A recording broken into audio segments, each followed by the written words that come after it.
बिस्मिल्लाहिर्रहमानिर्रहीम जी, ये मेरा पैगाम इस वक्त इस मुल्क के प्राइम मिनिस्टर जनाब अनवारुल हक काकड़ साहब और पाकिस्तान आर्मी के चीफ जनाब जनरल सैयद आसिम मुनीर साहब के लिए है।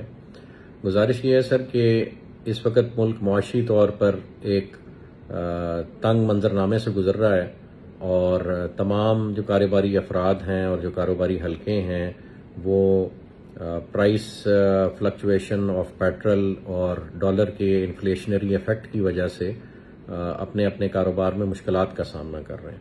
और ले दे के सिर्फ एक रियल एस्टेट का सेक्टर रह गया था जो इस वक्त लाखों अफराद को अपने साथ जोड़े हुए था, और रियल एस्टेट सेक्टर और डेवलपर्स और उससे वाबस्ता अफराद जो कंस्ट्रक्शन के शोबे से मुंसलिक हैं वो इस शोबे को ही सिर्फ एक ऐसा अपने लिए रिलीफ पॉइंट देख रहे थे जो इस वक्त भी इस तमाम ज़बू हाली के बाद भी इस वक्त अपने आप को सरवाइव करा रहा था। और पाकिस्तान ने अगर कभी तरक्की करनी है तो उस तरक्की का पैरामीटर और उस तरक्की की मेजरमेंट सिर्फ और सिर्फ रियल एस्टेट होती है, और वही रियल एस्टेट ही है जो दुनिया में सिंगापुर और दुबई जैसे मुल्कों की शनाख्त बनी है। When ever a country grows it parks it's revenue, it parks it's profitability. अपने एसेट्स को रियल एस्टेट के जुमरे में लोग पार्क करते हैं, और रियल एस्टेट ग्रोथ से आप किसी भी मुल्क की ग्रोथ का अंदाज़ा लगा सकते हैं। और अल्हम्दुलिल्लाह हम ब्लू वर्ल्ड सिटी की मैनेजमेंट ने और जो मोटरवे और इस्लामाबाद की विसिनिटी में, इंटरनेशनल एयरपोर्ट की विसिनिटी में बहुत सारे डेवलपर्स हैं, जिसमें बहुत सीनियर डेवलपर्स जिसमें मलक रियाज साहब भी हैं, जिसमें कैपिटल स्मार्ट सिटी के जाहिद रफीक साहब भी हैं, बल्कि हमने फैजल्स हिल के चौधरी मजीद साहब को भी इनवाइट किया, और उसके अलावा मियां आमिर साहब जो दुनिया ग्रुप वाले हैं उनको भी इनवाइट किया कि आप आएँ और हमारे साथ इस्लामाबाद एयरपोर्ट की विसिनिटी में जो रकबा है इसको हम सब मिलके एक फकीदुल मिसाल किस्म का शहर बनाते हैं, एक टूरिस्ट सिटी बनाते हैं। यहाँ पे टूरिज्म फ्रीवे डेवलप करते हैं, दुनिया की सबसे ऊंची बिल्डिंग्स नहीं तो तीसरे चौथे नंबर की बिल्डिंग्स बनाते हैं, होटल्स बनाते हैं। यहाँ पे हम टूरिस्ट एक्टिविटीज़ बढ़ाने के लिए वाटर पार्क्स बनाते हैं, थीम पार्क्स बनाते हैं, और दुनिया की सबसे बड़ी मस्जिद यहाँ पे डेवलप करते हैं। और बहुत सारे ऐसे टूरिस्ट स्पॉट्स जो पूरी दुनिया में मशहूर हैं उनको यहाँ पे उनको इंस्पिरेशन लेते हुए यहाँ पे रेप्लिकेट करते हैं। तो ये इस किस्म का एक शहर डेवलप हो सकता है, एक प्रोडक्ट डेवलप हो सकता है जो ये अहलियत रखता है कि वो इस मुल्क का कर्जा उतार सकता है। ये कोई गलत कैलकुलेशन नहीं है जी, ये 8-10 लाख कनाल का जिस वक्त शहर आबाद होगा तो ये कैपेसिटी रखता है कि ये पूरी दुनिया से इन्वेस्टमेंट को अट्रैक्ट करेगा। और आपकी जो 25 करोड़ की आबादी है, क्या इसमें 12-13 लाख लोग भी ऐसे नहीं हैं जिनके पास लाख डॉलर का सरमाया इस मुल्क से बाहर पड़ा हो? जिस वक्त आप अपने अदारों के थ्रू ये इन्वेस्टिगेशन करेंगे तो आपको बहुत सारे मनी रिजर्व्स जो विद इन द कंट्री मिल रहे हैं। तो विद इन द कंट्री अगर इतना कुछ हो सकता है तो आउटसाइड द कंट्री तो मैं समझता हूँ इससे 10 गुना, 20 गुना, 100 गुना ज्यादा माल आप बरामद कर सकते हैं। लेकिन डंडे के जोर पे कभी भी कोई मुल्क नहीं चला, और ये सिर्फ पॉलिसीज ही हैं जो आप बनाने की कोशिश कर रहे हैं जो इस मुल्क को चलाएंगी। और इस शहर का आबाद होना जो इस्लामाबाद एयरपोर्ट की विसिनिटी में है, जिसमें तमाम सारे बड़े डेवलपर स्टेक होल्डर्स बन रहे थे, इवन ये कि हम डीएचए को यहाँ पे रकबा ऑफर कर रहे थे और डीएचए यहाँ आ रहा है। अगर ये सब मिलकर एक शहर बनाते हैं तो आर्मी चीफ साहब और काकड़ साहब इस मुल्क का कर्जा उतारना कोई मुश्किल नहीं है। मैंने काकड़ साहब का बयान सुना है, हाउसिंग सोसाइटियों को वो एक गलत परसेप्शन से देखते हैं, और काकड़ साहब मुल्क से बाहर जाने को कोई मसला नहीं समझते। जनाब वजीर आजम साहब, ये बहुत बड़ा मसला है। अगर 30-40 साल के लिए आपका जो ब्रेन ड्रेन हो जाएगा तो फिर वो वापसी पे उनके बच्चे भी यहाँ आना पसंद नहीं फरमाएंगे, स्पेशली जिस तरह की परसेप्शन इस मुल्क की और अदारों की डेवलप होती जा रही। तो वाहिद अगर आपके पास कोई वापसी का रास्ता है तो वो अफराद रास्ता है जो इस मुल्क में डेवलपमेंट करने की कोशिश कर रहे हैं। और अल्हम्दुलिल्लाह अल्लाह पाक के फजलो करम से अल्लाह पाक की रजा के लिए हम समझते हैं कि अल्लाह पाक ने हमें इस काम पे मामूर किया है कि हम इस मुल्क की तरक्की और तमद्दुन के लिए काम करें और अपने अदारों के बाजू बनकर काम करें। हमें फख्र है अपनी पाक फौज पे, और हम जो पाक फौज शहादतें लेती है इस मुल्क के दफा के लिए, हम समझते हैं कि किसी भी सियासतदान का या किसी भी ब्यूरोक्रेट का या किसी भी अफसर का या किसी भी प्राइवेट इंडिविजुअल का ये समझना कि अगर पाक फौज को हम कट डाउन टू साइज करें तो फिर ये मुल्क बचा रहेगा तो ये उनकी खामख्याली है। अगर आज तक ये मुल्क बचा हुआ है और आज तक सरवाइव कर रहा है तो इसमें मेन कलीदी किरदार अल्लाह की रजा के बाद, आप सल्लम की दुआओं के बाद, आप सल्लम की अहादीस की रोशनी में सिर्फ और सिर्फ पाक फौज वो अदारा है जो इस मुल्क की सालमियत, ग्रोथ और यूनिटी का बायस बना हुआ है। हमें इसमें कोई शक नहीं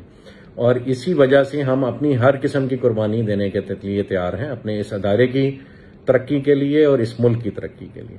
हमने अपना तमाम प्रॉफिटेबिलिटी और तमाम प्रोजेक्ट का एसेट और अपने जाती एसेट्स भी इस मुल्क के लिए कुर्बान किए हुए। हमसे बहुत अदारों ने इस शहर को, जिसको हम तामीर करना चाह रहे हैं, उसकी तामीर और तरक्की रोकने के लिए बहुत सारे अदारों ने हमसे बहुत सारे इम्तिहान लिए हैं और सबको हमने अपनी जान, माल, इज्जत, आबरू सब कुछ पेश किए। अभी गुजारिश ये आसिम साहब, आपसे रिक्वेस्ट है, चूंकि आपके हाथ में अल्लाह पाक ने वो नुसरा रखी है कि अगर आप चाहें और आप एक एनेबलिंग एनवायरनमेंट क्रिएट करें अपने प्राइम मिनिस्टर साहब के साथ मिलके, आने वाली गवर्नमेंट के साथ मिलके, तो ये मुल्क तरक्की की वो मनाजिल तय कर सकता है कि उसके बाद लोग दुबई और सिंगापुर की मिसालें देना छोड़ देंगे, पाकिस्तान की मिसाल देंगे। लेकिन ये सर तब होगा जब सारे काम पाक फौज खुद ना करे और गवर्नमेंट खुद ना करे, बल्कि ऐसा एनेबलिंग एनवायरनमेंट क्रिएट करे कि इस मुल्क के बिजनेसमैन और इस मुल्क के वो लोग जिनको अल्लाह पाक ने हुनर अता किया है वो काम करना शुरू कर दें। तो आपसे खुदारा गुजारिश है कि हम डेवलपर्स को अपनी छतरी के साए तले लें और हमें काम करने दें इस मुल्क के लिए। भले जब हम सारा काम कर चुके हों तो maintenance and development and after sale service के लिए भले वो तमाम हाउसिंग प्रोजेक्ट्स या वो पूरे शहर का कंट्रोल किसी नई अथॉरिटी को दे दिया जाए जो ऑनेस्ट लोगों से बनी हुई हो, या भले डीएचए के हवाले कर दिया जाए, हमें उसमें कोई एतराज नहीं। लेकिन खुदारा एक प्राइवेट माइंडसेट के साथ, एक एंटरप्रेन्योरल माइंडसेट के साथ एक कारोबार को, जो कि रियल एस्टेट का कारोबार है, उसको अपनी टांगों पे खड़ा हो लेने दिया जाए। वही इस मुल्क को कहीं ना कहीं बचाएगा। हम नहीं कहते कि आप इंडस्ट्री ना लगाएं, हम नहीं कहते कि आप एग्रीकल्चर ना करें, वो भी हमारे मुल्क की रीढ़ की हड्डी है। एग्रीकल्चर भी रीढ़ की हड्डी है और इंडस्ट्रीज लगाना भी रीढ़ की हड्डी है, प्रोडक्शन भी रीढ़ की हड्डी है। लेकिन आप रियल एस्टेट के वजूद से इनकारी नहीं हो सकते। जितनी भी दुनिया में तरक्की हुई है वो अल्टीमेटली रियल एस्टेट के थ्रू रिफ्लेक्ट करती है। May it be hotelling, may it be tourism और may it be even agriculture. Ultimately उसका सारा सरमाया आके आपके रियल एस्टेट में पार्क होता है। और जितनी भी बिल्डिंग्स डेवलप होती हैं वो तमाम अलाइड इंडस्ट्रीज को सपोर्ट करती हैं और तमाम जो तरक्की डिफरेंट अदारे करते हैं उन्होंने भी अल्टीमेटली आके किसी बिल्डिंग में रिजाइड करना होता है। वो भले हॉस्पिटल्स हों, वो भले आपके होटल्स हों, वो भले एयरपोर्ट हों, तो ultimately it is real estate जिसने डेवलप होना। और अगर आप दुबई के फार्मूले को फॉलो करें और इस्लामाबाद इंटरनेशनल एयरपोर्ट को दुबई के एयरपोर्ट की तर्ज पे चलाना शुरू कर दें और वहां पे टूरिज्म लैंड करना शुरू कर दे और उससे मुंसलिक एक शहर हो जिसमें दुबई की तर्ज की तमाम कैपेबिलिटीज अवेलेबल हों, तो क्यों आपके पाकिस्तानी अपना वो लाख लाख $2-2 लाख पाकिस्तान में वापस नहीं लेके आएंगे? वो यहां पे प्रॉपर्टी लेना अपने लिए बायसे फख्र समझेंगे। और अगर $2-4 लाख में टर्की अपनी नेशनैलिटी दे सकता है तो पाकिस्तान भी नेशनैलिटी दे सकता है। आप तमाम अपने चेक्स एंड बैलेंसेस क्रिएट करें जिससे आप ये इंश्योर करें कि यहां पे कोई नेगेटिव फर्द ना आए, कोई नेगेटिव एक्टिविटी ना हो। हम वैसे भी तो बहुत सारे लोगों को इस मुल्क में आने देते हैं, कोई एम्बेसीज के थ्रू आता है तो कोई एनजीओज के रूप में आता है। तो अगर रियल एस्टेट की इन्वेस्टमेंट इस मुल्क में आप लोगों के सिक्योरिटी मैकेनिज्म से गुजर के आने लग पड़ेगी तो क्या ये मुल्क तरक्की नहीं करेगा? इतनी सिंपल सी बात हमें समझ नहीं आ रही कि हमने सिर्फ एक एनेबलिंग एनवायरनमेंट क्रिएट करना है। और वो एनेबलिंग एनवायरनमेंट ये है कि आप प्राइवेट बिजनेसमैन को अपना बिजनेस करने दें, वो अपने डिफरेंट आइडियाज लगाकर तरक्की की मनाजिल तय करने में आसानियां पैदा करे कारोबार में। सारा काम ना गवर्नमेंट कर सकती है, ना सारा काम फौज कर सकती है, ना फौजी अफराद की ये ट्रेनिंग है। हाँ, आप लोगों ने बहुत अच्छा एक अदारा खड़ा किया, डिफेंस हाउसिंग अथॉरिटी। हम भी चाहेंगे हम अपना प्रोजेक्ट डेवलप करके डिफेंस के हवाले कर दें, लेकिन खुदारा ये तो आर्मी चीफ साहब ना इंसाफी होगी कि सिर्फ इस मुल्क में डीएचए काम करे और उसके बाद चलें इस मुल्क में अगर किसी ने इस मुल्क के सेटअप को यूटिलाइज किया और पॉजिटिवली यूटिलाइज किया तो उसमें क्रेडिट मलिक रियाज साहब को जाता है। अगर उनसे सर्वाइवल की पदाश में चंद गलतियां हो गई हैं तो उन्हें भी माफी दे के आप इस मुल्क में वापस लाएं और उन्हें काम करने का मौका दें। अगर बिजनेसमैन इस मुल्क को नहीं तामीर करेगा, मैं को मलिक साहब के हक में बयान नहीं दे रहा, मैं पाकिस्तान के हक में बयान दे रहा हूं। मैं चाहता हूं कि हर वो डेवलपर, हर वो रियल एस्टेट का एक्सपर्ट, हर वो बिजनेसमैन, हर वो इंडस्ट्रियलिस्ट, हर वो एग्रीकल्चरिस्ट जो ये मुल्क डेवलप करने का ख्वाब देखता है और पाकिस्तान को इस्लामी फलाई रियासत बनाने का ख्वाब देखता है और अपने बुजुर्गों की कई भी बातों की ताबीर करना चाहता है कि यहाँ पे बाहर के मुल्क से लोग आके नौकरियां करेंगे, तो वो तभी मुमकिन है कि जब आप उन सब के हाथ पैर खोल दें और उनको काम करने दें।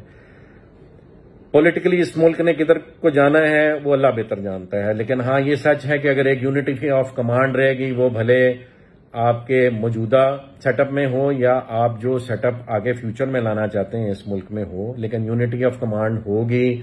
जो भी टॉप एग्जीक्यूटिव होगा, वो आपका प्राइम मिनिस्टर हो या वो आपका प्रेसिडेंशियल सिस्टम के तहत प्रेसिडेंट हो, जब आप उसको काम करने देंगे और उसने भी खुद काम नहीं करना, वो एक्सपर्ट सेलेक्ट करे और इन एक्सपर्ट्स के बाद जो इस मुल्क के बिजनेसमैन हैं उनको जो जिस फील्ड का एक्सपर्ट है उनको आगे आके काम करने का मौका दे, तो तब ये दुबई और सिंगापुर से लाजमन आगे निकल जाएगा। और अगर चीफ साहब अब भी हम ये काम नहीं करेंगे तो वक्त हमारे हाथों से निकला जा रहा है।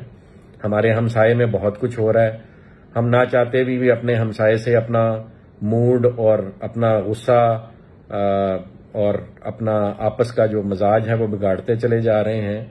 और आप सल्लम की अहादीस हैं इस खित्ते के बारे में, और उन अहादीस में ऐसे अफराद का जिक्र है जिन्होंने कल को किसी भी किस्म की तरक्की का बायस बनना है दुनिया में।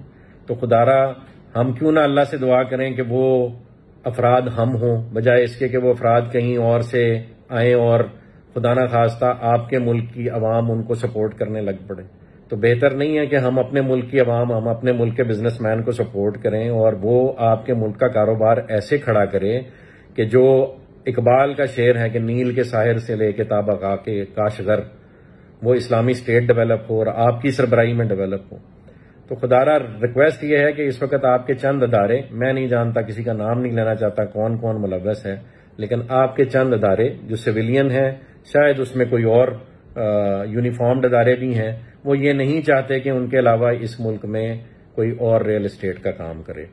आपसे रिक्वेस्ट है कि ये अगर हमारी गलतफहमी है तो ये दूर की जाए और प्राइवेट डेवलपर्स को आपके सिविलियन अदारे सपोर्ट करें। और वो एक शहर नहीं, पाकिस्तान में कई शहर बनने की कैपेसिटी है और पाकिस्तान के नेचुरल रिसोर्सेज इतने हैं कि वो यूटिलाइज हों तो it can become a super power in a matter of 5 to 6 years। All you have to do is provide them with an enabling environment. मेरी आदमी चीफ साहब आपसे रिक्वेस्ट है, काकड़ साहब आपसे रिक्वेस्ट है, अपने अदारों को लगाम दीजिए। उन्होंने एक तूफान बदतमीजी खड़ा किया हुआ है। जितने रियल एस्टेट से मुंसलिक अफराद स्पेशली पिंडी और इस्लामाबाद में थे, वो किसी न किसी एजेंडे के तहत वो इस वक्त जो है वो जुल्म जबर और बर्बरियत का शिकार हैं और उनको डिफेम करने की कोशिश की जा रही है। आप हमारा शहर आके देखें, हमने ऐसा शहर डेवलप किया जो आज तक DHA नहीं सोच सका और जो आज से पहले बड़े डेवलपर्स भी यहाँ नहीं सोच सके। वो अल्लाह के फजलो करम से उनकी शागिर्दी में, हम समझते हैं आप लोग भी हमारे उस्ताद हैं, जो प्राइवेट डेवलपर्स पहले इस मुल्क में काम कर रहे हैं वो भी हमारे उस्ताद हैं। हमने उसकी शागिर्दी में, उनकी शागिर्दी में एक अच्छा स्टूडेंट होने का सबूत देने की कोशिश की है और एक ग्रोथ और डेवलपमेंट का सफर शुरू किया हुआ जिसका हम चाहेंगे आप सब हिस्सा बने। मैं आर्मी चीफ साहब से रिक्वेस्ट करूंगा हमारा प्रोजेक्ट विजिट करें, ब्लू वर्ल्ड सिटी को विजिट करें, कैपिटल स्मार्ट सिटी को विजिट करें, फैसल हिल्स को विजिट करें, इस पूरे इलाके को विजिट करें, इस्लामाबाद एयरपोर्ट की विसिनिटी विजिट करें। यहाँ पे ऐसा फकीदुल मिसाल शहर बनाया जा सकता है आर्मी चीफ साहब जो आपके मुल्क का कर्जा उतार सकता है। हमें दर दर भीख मांगने की जरूरत नहीं है, हमें टर्की जाके बदनाम होने की जरूरत नहीं है, हमें इवन अपने दोस्त मुल्कों से भी भीख मांगने की जरूरत नहीं है। हम उनके सरपरस्त बन सकते हैं, हम उनके बाजू बन सकते हैं, हम मक्का और मदीना की रियासत के बाजू बन सकते हैं, उसकी ऑफशूट बन सकते हैं।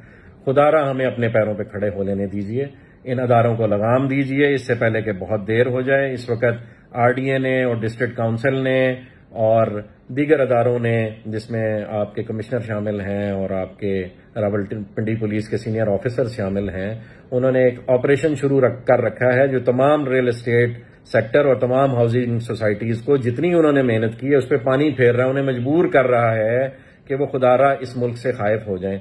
लेकिन अल्लाह की कसम, अल्लाह की कसम, अल्लाह ने हमें बनाया है इस मुल्क की तरक्की के लिए। हमें अल्लाह ने बुलाया है दीन इस्लाम की सरबरंदी में अपना किरदार अदा करने के लिए, और वो हम अपने खून के आखिरी कतरे तक इंशाल्लाह निभाएंगे। हम किसी अदारे से नहीं लड़ेंगे। हम पाक फौज को भी हमेशा सलूट और सलाम करेंगे। हम तमाम अपने असासे, अपने जाती असासे और अपने कारोबारी असासे भी इस पाक फौज पे और आपकी डिफेंस हाउसिंग अथॉरिटी पे भी कुर्बान करते हैं। हमें अपना मजदूर बना लें, लेकिन खुदारा इस मुल्क को डेवलप तो होने दें, हमें काम तो कर लेने दें। सिर्फ इतनी सी गुजारिश है आर्मी चीफ साहब, खुदारा इनको लगाम दीजिए, नहीं तो ये सबको आपसे खाइफ कर देंगे और किसी मुल्क को हम पे हमला करने की जरूरत नहीं पड़ेगी। ये काम हम खुद ही कर लेंगे। हम एक खुदकुश हमला करने की तरफ जा रहे हैं, बहुत स्पीड से जा रहे हैं, नहीं रोका गया तो दुश्मन अपने मकासद में कामयाब हो जाएगा और अल्लाह को भी हम मुंह दिखाने के काबिल नहीं रहेंगे, ना इस दुनिया में ना आखिरत में। जज़ाकल्लाह खैर। खैर की उम्मीद है और उम्मीद है इस पैगाम से आप वो पॉजिटिव वाइब लेंगे जो हम देने की कोशिश कर रहे हैं। जज़ाकल्लाह खैर जी, वस्सलाम।